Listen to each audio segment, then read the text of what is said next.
What is going on, everybody? We are back. It's your boy Simmer, and as you can tell from here today, we are doing a tier list. We're gonna go through it today. It's a bit of a, I want to say, balanced meta at the minute, so it's gonna be tough. So let's get straight into who we think first. We're gonna start with Lucario. I think he's pretty stock standard. We're gonna put him straight in the top tier. I don't think he's the best character in the game. I think he's just very all-round really good character. He's got good range, like melee obviously, but good like ability. He's got good mobility, big damage, stealing capabilities for objectives. Unite moves okay, I guess it's for sniping and stealing as well, but not great in a team fight.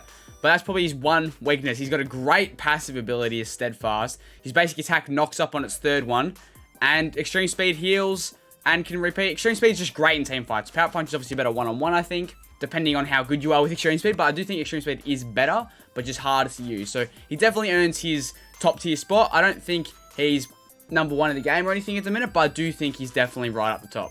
On the other end of the spectrum, as you can see with my tiers, I've got top, high, mid, and mid-low. I don't think there's any low tiers at the minute, just because the new patch kind of balanced everyone out a bit more. For the people that were really low, I think they got a few buffs here and there that made them a bit better, but unfortunately it didn't change him all that much, so we're going to chuck Garchomp in the mid-low. I don't think he's bad. I think he can definitely be played well. I think his Dragon moveset is the preferred one, but if you have a jungler Garchomp who's running Dragon Rush and Dragon Claw compared to Greninja or Cinderace in jungle or Lucario in jungle, it's just going to be a one-sided match until the late game when Garchomp actually puts in a lot of work. But until that point, if you're 2 levels above as a jungler compared to the other jungler, you've won the game. You've fed your team.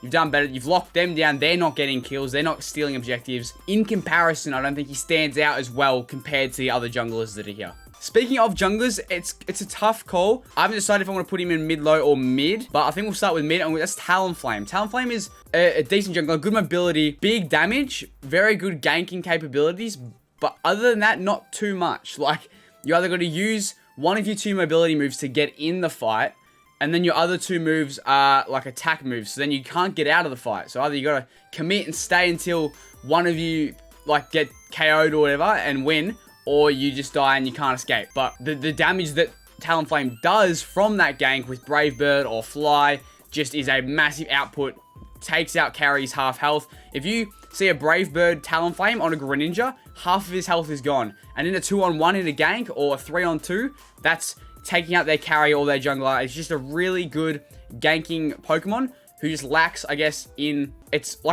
really good in this area, but then has no way to counter its weakness for that one thing. So I think we'll keep it in mid tier for now. May change later. I just noticed that Clefable is in this tier list. Obviously, Clefable is not here yet, but we know that they're coming, as well as Greedent, Mamoswine, and Sylveon. So keen for that. This is a tough call. I can't decide whether Greninja is high or top. I think we're going to sit him in the high tier for now, because Greninja is really good. I think he might actually, while we're here, we're going to do that. Put them together. I do think Greninja definitely has a higher skill ceiling than Cinderace. Cinderace is easy as Pokemon to use. Like, it's not hard to use at all.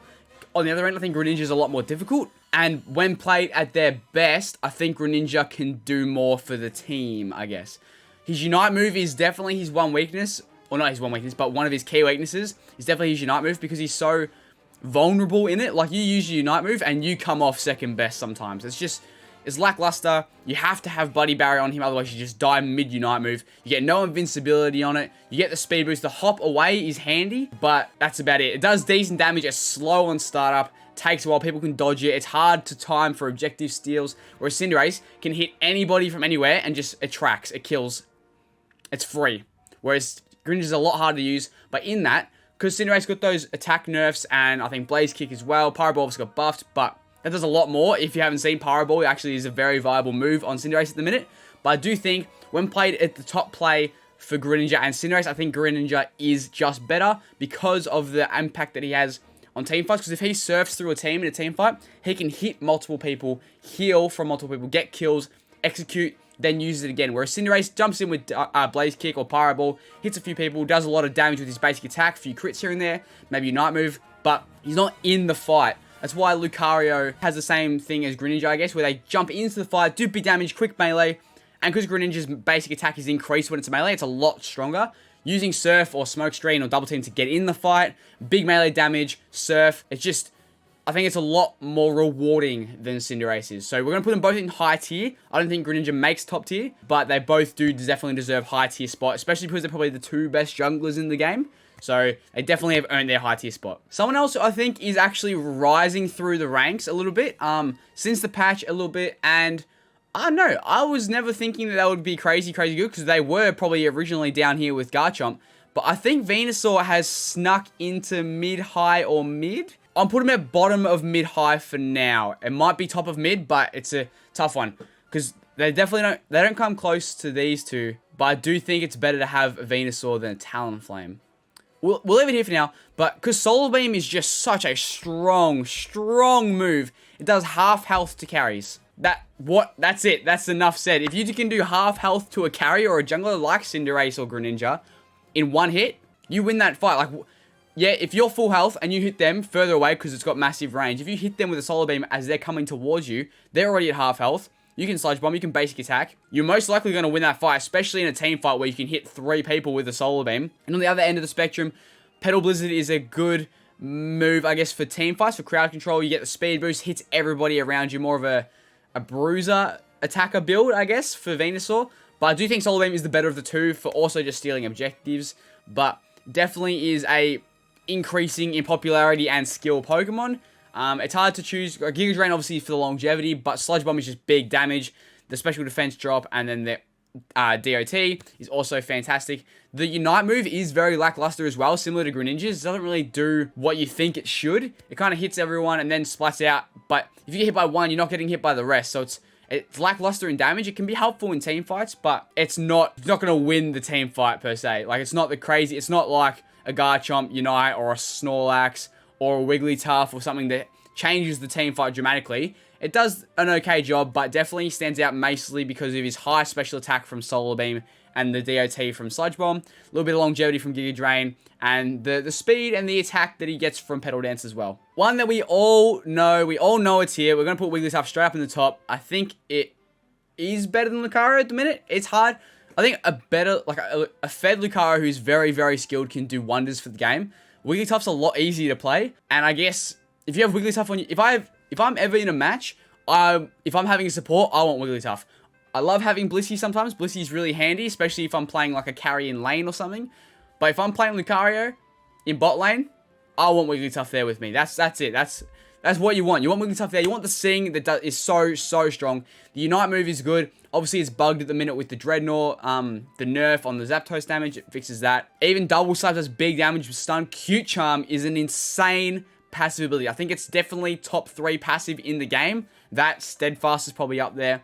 It's definitely one of the best. It just, Wigglytuff is tanky, got increased defenses from the recent patch. That's why it's also risen dramatically in the ranks. So I definitely think it's probably top 3 at the minute. Just speaks for itself. Sing is crazy. Q-Charm is crazy. The CC paired with another top tier known as Ninetales. You put these two together, CC for days. Your opponent cannot move. I've been in a fight where I've gone in, we've dived on their team, or I've dived probably prematurely, waiting for my team to dive, but it was against Wigglytuff and Ninetales, and I was literally stuck in place, couldn't eject button, couldn't surf, couldn't double team or smokescreen out. I was stuck there for 3 full seconds.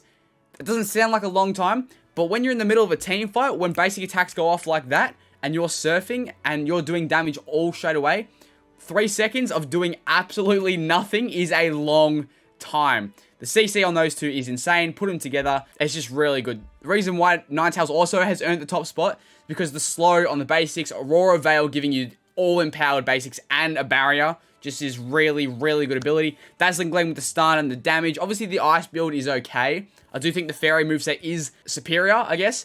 But definitely the slow, the stun, big damage as well as an attacker, and put that with someone with big CC like Snorlax or Slowbro or Wigglytuff 100%. Just can roll through lanes very easily. I might actually make a change. It's hard. I think I might put Venusaur at top of mid for now. Just looking at some people that I want to put in places. I do play Charizard a fair bit as well. And I've noticed recently that he just seems like because Unite move is like his go-to thing. The Unite move that Charizard has is very good. It can win team fights, can change the course of a battle dramatically. But I feel like his damage output is just very lackluster because you normally run Unite Amplifier. So I've tried it with Buddy Barrier, Scope Lens, and Muscle Band. It does okay, but then your Unite move doesn't come back as quick and you don't get the damage afterwards. So it's very pickle, and I think because of the lackluster damage, and sometimes it takes a while to get Charizard, but that's not really an issue if you're jungling with him. In lane, he's very lackluster, but jungle, it's okay. But then again, like Garchomp, if you've got him in jungle, you could just have Greninja or Cinderace better. So I think he does belong in this mid-tier spot. Even though he did get some buffs, I do think he's very good in team fights in certain situations. But in comparison, he's just lackluster. I prefer the Fire Punch and Flare Blitz build for the shield and the movement. It's fantastic. I normally run X Attack because of the lack of damage. I'll X Attack, Flare Blitz in, get a shield, Unite move, Fire Punch, whatever it is. I just think he's a bit lackluster compared to some other people. This mid-high tier is looking a little bit empty, so we're going to put someone in, and it's really hard to choose, but I think I'm going to put Zeraora here. Zeraora did get a couple nerfs to his Unite move and got buffed to Wild Charge. You don't see Wild Charge really ever still, especially in the higher ranks. But Discharge is still a phenomenal move. Can take almost anyone on one-on-one except maybe Lucario if he got the jump on you. But one-on-one, he's a phenomenal character. In team fights, he's also phenomenal because the AoE damage that Discharge has, his Unite move can hit everybody. His Unite move did get a nerf. At the start, I did notice it. The damage was a lot less. But when you Unite move someone and there's 3 of them together, you do so, and put that with a Discharge, the team's dead. Zeraora can still 1v3. He's almost bottom high tier, I think. I think just at the high, because of the high ranks, the elite ranks, the high master, plus 1500 and stuff, people know what to do against Zeraora. Actually, you know what? I'm going to put him, I'll tell you that back. I'm going to put him in the bottom of high tier, because I have seen a lot more Zeraoras in lane, especially in the higher ranks. So I think he's creeping his way up. I don't think he stands next to these two. He's not that far behind. So he's got a good Unite move. Discharge is phenomenal. He can play lane. I think he's just a really good character to have. Not a bad carry, top lane or whatever. Still does well in the jungle.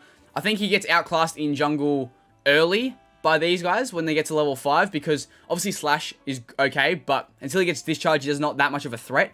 But he always gets Discharge before Dreadnought. So he's always opposed. He's always threatening at that team fight, going for the first Dreadnought. And his Unite move comes at level 10, which is later than most, but it's just still a great Unite move. I think maybe I'm being too lenient with some people. Maybe Zeraora isn't there. I'm just trying to think who can go where. And I feel like high tier is going to be chocked full, and I don't think it should be. When I think about who I want on my team, there's only certain people that I want. So if I'm playing Lucario on my team, I want Wigglytuff bottom with me. I want Greninja jungle. I want Blastoise up top with a Ninetales. That's all I can say. Like, that's what I think when I'm playing. I'm not like, oh yeah, I would love a Talonflame on my team, or I'd love an Absol or a Gardevoir. When I see Gardevoir, I'm like, oh, mate, it sucks. So I think Gardevoir also does belong in this mid tier, because these two are very similar. Stronger late game with big special attack damage. I do think Gardevoir's Unite move is a saving grace. It is a phenomenal Unite move. Gets a bunch of people, if used correctly, you can get a bunch of people, big damage, big kills. Put it with Psyshock or Future Sight or Psychic or Moonblast. I think Moonblast is the preferred move with Psyshock. Does big damage very late game, like Garchomp. That's why they struggle, because Relt and Curly are very, very lackluster, but can still do big damage. But I think that's why they belong in mid tier, because if I'm playing up top, or I'm playing Blastoise or Snorlax or Slibber or Cross to up top lane, as my special attacker or my damage dealer on my team, instead of Gardevoir, I'd rather have a Cramorant. Cramorant is good from frame 1. He's got good damage. He's got good CC especially. More people are running Air Cutter, but I do think Surf and Hurricane is still the best moveset because of the damage and the CC it brings. Early game, Cramorant with anyone. Cramorant and Ninetales. You never see 2 attackers in the one lane, but you put Cramorant and Ninetales together, they get early kills. So it is a very good combo. Cramorant is good. I don't think he's up here just for lack of mobility. Oh, see, but then I think about his Unite move, and it's so phenomenal. Okay, we're going to leave him there for now. It's gonna move around a lot, this tier list, but we're going to leave him there for now, just because I think the damage is good, the CC is good, but the mobility kills him. Lack of defense and whatnot, but his Unite move is really good. Definitely one of the best Unite moves in the game, like up here.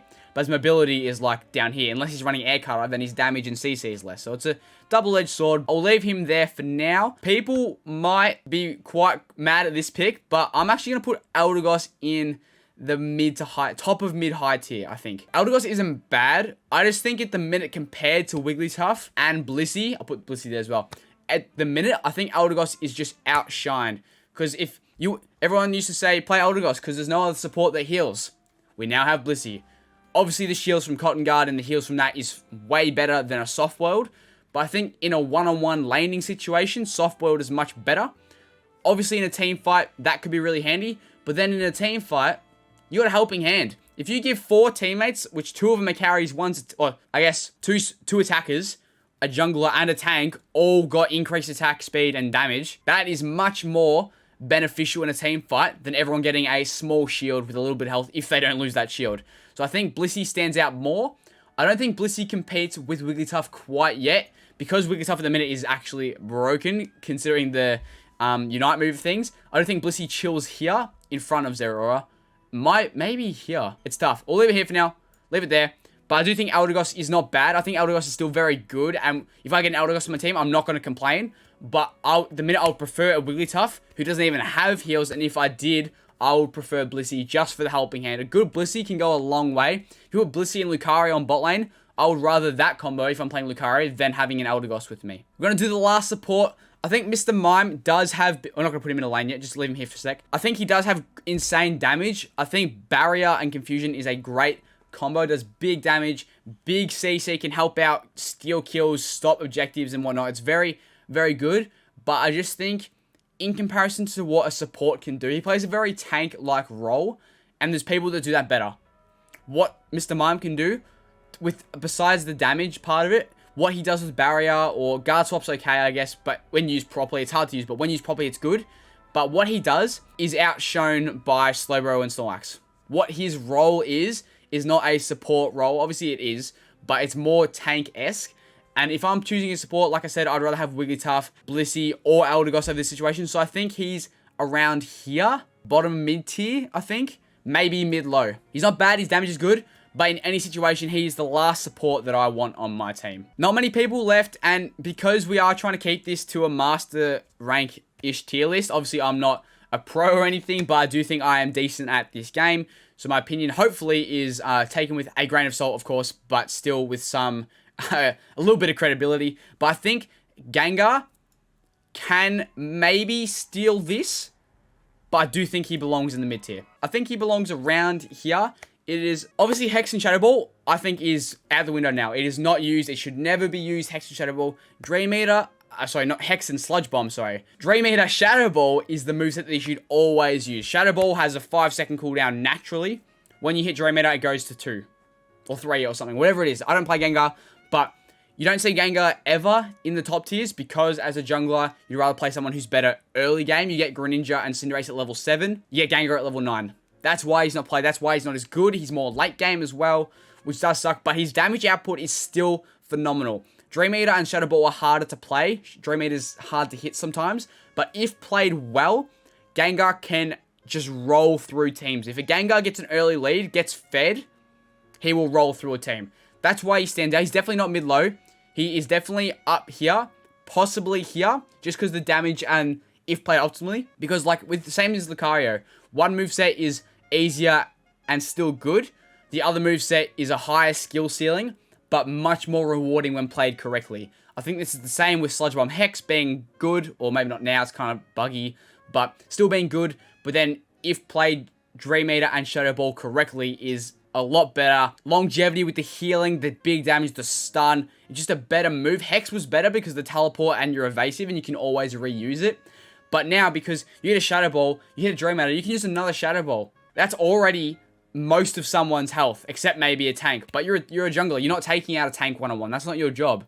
And then, by the time you basically attack, if you've lived or you're still in this fight, you've Shadow Ball, Dream Eater, Shadow Ball, they're still alive, they're almost dead, your basic attacks haven't killed, they've missed or they've hit you, you're still alive because you healed, Shadow Ball's up in 3 seconds. Bang, dead.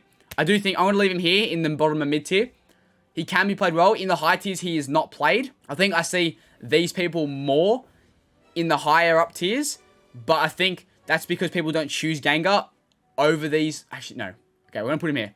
Because of that, like I said, because these people have played more, I think, in the higher tiers, he belongs here. But I think that's just because they play different roles. Obviously, Talonflame plays the same role as Gengar. Charizard preferably plays the same as Gengar. Venusaur and Gardevoir are top laners, whereas Gengar is predominantly jungle. He can play lane okay, just harder to farm and get that early gank and levels because he's very lackluster early. But when played well, he can just roll through teams and do well. But because he's outshone by 1, 2, and 3 people in the jungle, he just is probably chilling at that mid tier. I'm leaving the tanks for last. I do think the tanks are probably the hardest to decide and probably going to have a few controversial picks. But I'm going to put Pikachu in here. In mid tier. Okay, mid tier's not ordered at the minute. We're going to leave him there. He definitely doesn't belong up here with these people. But the CC and damage that Pikachu can deal is... The CC is the best part, I think. The slow, the paralyze, the damage that he hits. Electric Ball tracks indefinitely. Hits multiple people. Kind of like... Who does multiple attack? Like Solar Beam or something. Just hitting multiple opponents and slowing them all is just a really good way to secure early kills. Similar to Cramorant, I think Pikachu is really good early game and then drops off a little bit towards the end. The Unite move is very beneficial in team fights. Does big damage. You can do what you want during it. Gives you shield and whatnot. So it's definitely very good. Not as good as Cramorant's, but still a good Unite move that can change the tide of a battle. Same as what Cramorant suffers from is the lack of late game presence that other special attackers like Ninetales give off in the late game. So that's why he belongs in the mid tier, I think. Both movesets are viable. I think they're all good moves that Pikachu has. Same as Unite move. But he's just a little bit lackluster late game and struggles with mobility, I guess, to escape. He has to run eject button or XP or something. And other than that, he's got no mobility. So obviously, he wants to be the attacker and put pressure on and slow them down and chase them down, which he will get the kills if they slow. But when he's running away, he can't do much. And that's why I think he belongs in the mid tier. 6 to go. And these are probably the hardest 6. I think that's why I've left them for the last. Obviously, a lot of these picks are very, very controversial. So please in the comments, let me know what you think so far or at the end as well. And who you think belongs where, who you would change from my list. Because obviously, this isn't a professional's opinion. I play the game. I'm good. I'm in master rank. Obviously, I've played high tier. Played with a lot of people who are in that professional zone, I guess, of rank.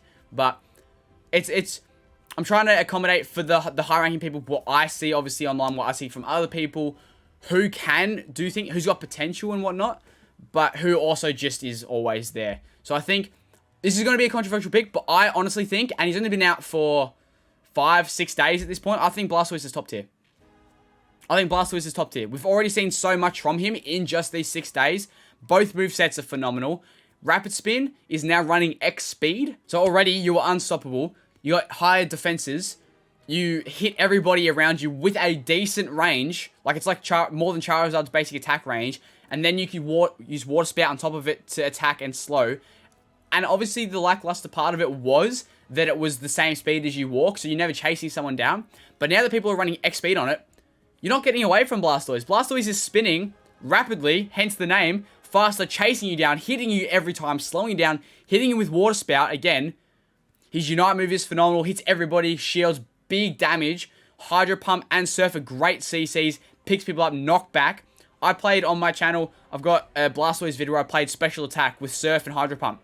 I was doing half health to people with 2 moves. My Unite move was doing 3/4 health to carries. Like, it's just... He's got a lot of options. Both movesets are 100% viable. I haven't decided which one is better at the minute because it's still obviously evolving and learning what he can do. He is a phenomenal tank. I honestly prefer him on my team over any other tank at the minute. That's just a personal preference. Obviously, everyone doesn't think that. But I think he is currently not...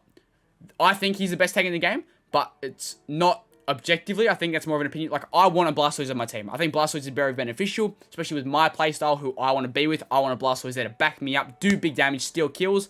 I do think all the other tanks are still very good. Probably no lower than top of here or in here. But I do think Blastoise is definitely top tier at the minute. Let's smash Absol out of the way. I think Absol, a really, really good Absol, can be here or here. A general Absol is here-ish. So I think maybe here. We'll start there, but it could very well be mid. Probably in between these two. That's mid-high, though. No, I'm going to change this. This makes more sense. Mid-minus, I guess. Mid-plus, and then low. Sorry, quick tier list change mid-tier list, but I think that's what I prefer, because saying mid-high, I don't think these people are high tier. I think they're mid-tier, but like just well and truly above these people who are also mid-tier. So I think mid-plus and mid-low, mid-minus is the way to go. So I think he is literally... I think Absol sits in the middle between the two. So it's a hard pick. A good Absol can do wonders. Same I think that's why, okay, I'll leave him in mid-plus because I think Absol suffers the same thing that Pikachu and Cramorant does, is the lack of late game. So early game, Absol is one of the strongest Pokemon in the game early game. Can just kill people in 2 shots. Big crits, obviously, if you've got the Scope Lens level 30, you're doing phenomenal damage. Muscle Band, whatever you run. But Absol just suffers in the late game because the damage that they do isn't enough for the health that people have at the end of the match. People run Buddy Barrier, Shields, increased health already. Tanks are here. Everyone's got more defenses, more health. Everyone's buffed up. And then the damage just seems not enough. So that's why they're lackluster. Similar to here. Could play here just because of that factor and that it's quite hard to use. But I do think can play here. Same as Cramorant and Pikachu suffering late game. But very, very potent in the early game. I'm going to put Machamp up here. I don't know whether he sits in front or behind Zeraora, so I'm going to just leave it unordered for the minute. I think he's phenomenal. I think Submission is a great move. You can pin anyone you like and pretty much get a kill. If your team is there, you're getting a kill on someone that you pick up. I do prefer Cross Chop for the speed that it is, but I know for Close Combat is a very good move as well. I've used both. I've seen someone use Dynamic Punch. It worked. I think Submission is just better for the speed and the carry and the grab and whatnot, but Dynamic Punch can work as well. I think he's just outshone in lane by Lucario. Obviously, he can play very well in jungle. I'm not going to complain if I see a good Machamp in jungle because the gank pressure that he gets at level 5 with Submission is fantastic. I think he is a little bit under Greninja and Cinderace just because they're ranged attackers as well. They can do more damage more often, which he's got to get in close, be there. Same as Zeraora. So I think that's why they're around this point together. But he does big damage. Obviously, he's late game at level 9 compared to level 7. That's why he's here. Lucario is level 1. I think his moveset is very good. Very good in lane. Can put on a lot of pressure. Very good in jungle. Very good with ganking and things. I think he's just outshone a little bit by a couple other junglers and then laners as well. Unite move is very good. Sometimes hard to hit. People fall out of the last punch quite often, which is a shame because that's the part that does the most damage. Obviously, you push everyone back with the multi-punches, then do the big one. But a lot of people always fall out of the last hit, which kind of makes it... It's not worth it at that point because it's worth it. Okay, sorry. Let me rephrase that. It's not a Unite move at that point. It's just giving everybody a shield. You've CC'd everyone. It's like using Surf with Blastoise. He can do that every 11 seconds, I think the cooldown is. He can do that every 11 to 13 seconds or whatever. Machamp has to wait, 2 minutes for his Unite move? Like, it's just... If the Unite move hit every time 100% and locked him in and hit them, it would just make it a lot more effective and viable. But I do think he has earned his high tier spot convincingly. He's definitely not mid-plus. He's 100% in the high tier. He's just hard to compete with some of the other people here, but he does give them a definite run for their money. The final 3 has been left to the tanks, and it's hard because I'm a little bit biased for my boy Crustle, but since Blastoise is also here now, it is quite hard to choose where these people go. I think since the nerfs, I think Slowbro sits here at the top of mid-plus, because Surf just isn't as potent anymore, it's not as strong. Scald is good, but not what Slowbro is meant for. Slowbro was always meant for the big CC, knocking up everybody in teamfight. Granted, Surf Plus was on the brink of being broken. If you can hit 5 people with Surf Plus, that's them all dead. That's GG. You've won the fight. But because of the big nerfs, I think he's just a bit lackluster. Telekinesis is very difficult to hit. It seems bugged, especially on people like Ninetales. I've played a lot of Slowbro. I have a friend who plays a lot of Slowbro, and Telekinesis always just kind of missed. Don't know why, can't explain it, but especially on smaller body characters, it just never hit people. And then that's one of his CC moves. If you don't hit it, that's wasted a move. They get away for free. You don't get a kill. It's a big game changer when Snorlax can just sit and 100% get the knock up in the CC. Speaking of Snorlax, I think he might still be top tier or definitely the top of high. It's hard to say. Block obviously did get big nerf, but Block is still a great move. The lasting effects of it obviously has been decreased. Flail is obviously a joke moveset. It's still viable. It still works, but not the tanky role. I guess same when I played the Blastoise special attacking role with the big damage. He can do it. Probably not his preferred moveset or preferred build, but it's definitely still viable. Heavy Slam and Block is just a phenomenal CC. Can win teamfights. His Unite move is still good. Not as good as it was. It was probably one of the best in the game. Now it's probably, I would say, top 10. It's that's like half the cast, but still a very good Pokemon.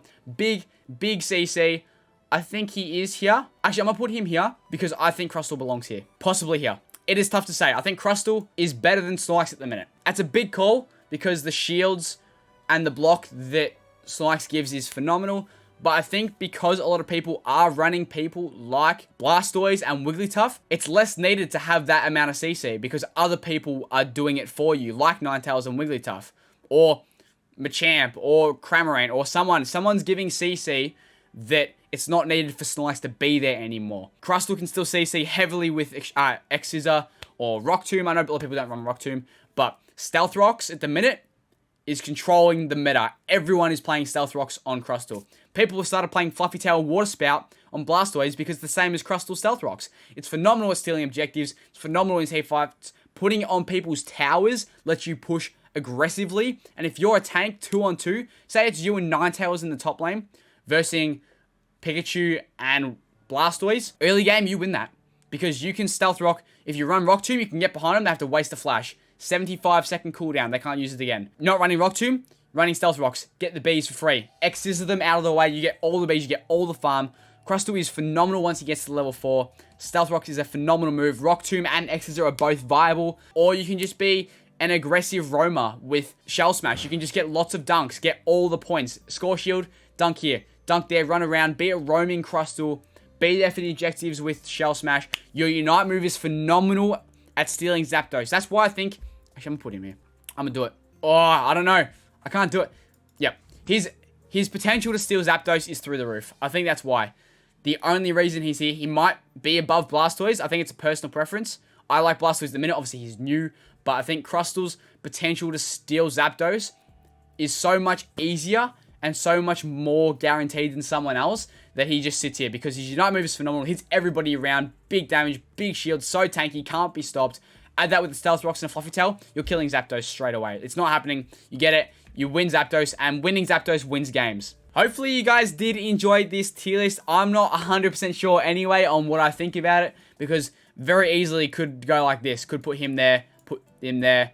Then, like, it could just change very, very easily. So it's not, I want to say it's not 100%, but at the minute it is. So please let me know in the comments down below what you think about this tier list, who you would move, if you agree with some unpopular opinions, and who you maybe disagree with or something. So let me know down in the comments, please. I would love to hear everyone's opinions. If you did enjoy this video, though, please leave a like and subscribe. We'd greatly appreciate it. If you are subscribed, you will not miss a single daily upload for Pokemon Unite content. So be sure to hit that bell. And as always, take it easy.